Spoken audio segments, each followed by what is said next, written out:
এইভাবে ভোটটা দেখেন, একটু সকালে সকালে দিতে হবে, দেরি করতে হয় না। জি, কারণ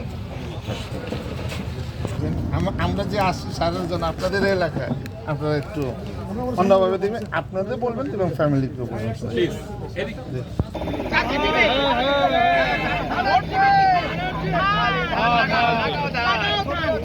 লাগাও ধান গালে।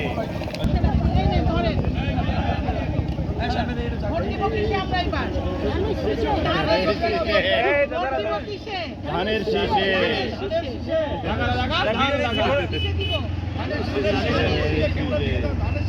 ঢাকা থেকে আসছে,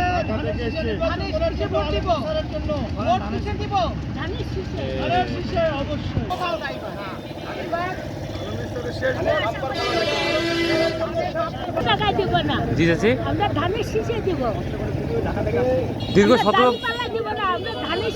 দীর্ঘদিন পরে একটা মানে সুষ্ঠু নির্বাচন পাচ্ছেন আপনারা, কেমন লাগতেছে এই জন্য? ভালো লাগতেছে, আমরা ধানের শীষে দিব, আমরা দাঁড়িপাল্লা দিব না। আপনারা এই যে এর আগে যে নির্বাচনগুলো হয়েছে, আপনারা কি ভোট দিতে পারছিলেন? না, আমরা ভোট দিছি, আমরা করতে পারিনি। পারেন নাই? না, হইতে পারেনি। এবারে তো ভোট দিতে পারতেছেন? ইনশাল্লাহ পারবো। এবারে কোন দিকে যাচ্ছে ভোট আপনাদের? আমাদের এদিকে যাবো, ধানের শীষ যাবো, আমাদের বলে ধানের শীষে যাবো।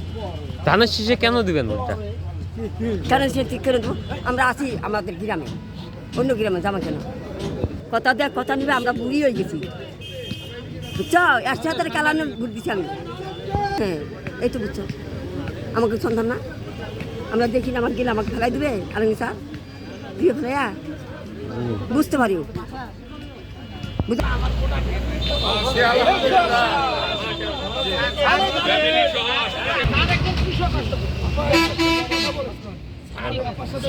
আগের বার যখন পাস করে তখন আমরা কোন লোক ডিম বেচেও তাকে টাকা দেওয়া হয়েছে। আর কি বলবো?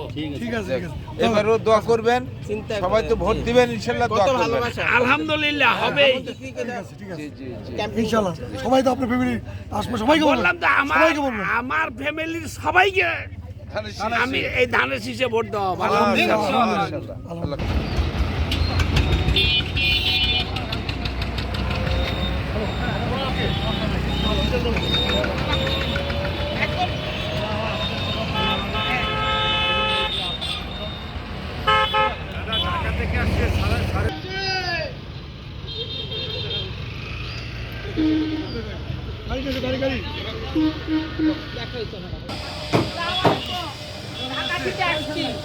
কোনো টেনশন নাই, আলহামদুলিল্লাহ বলবো।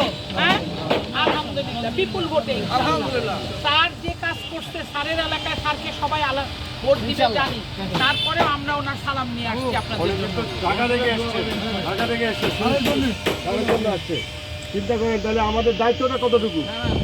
ওনারা যদি ঢাকা থেকে এখানে আসতে পারে, তাহলে আমাদের বাকির দায়িত্বটা কতটুকু? আমাদের দায়িত্ব তাদের থেকে আরো 100 দিন। কোনো ধর্ম বর্ণ নাই, সবার আগে বাংলাদেশ, সবার আগে বাংলাদেশ। করবো কাজ, করবো দেশ, সবার আগে বাংলাদেশ।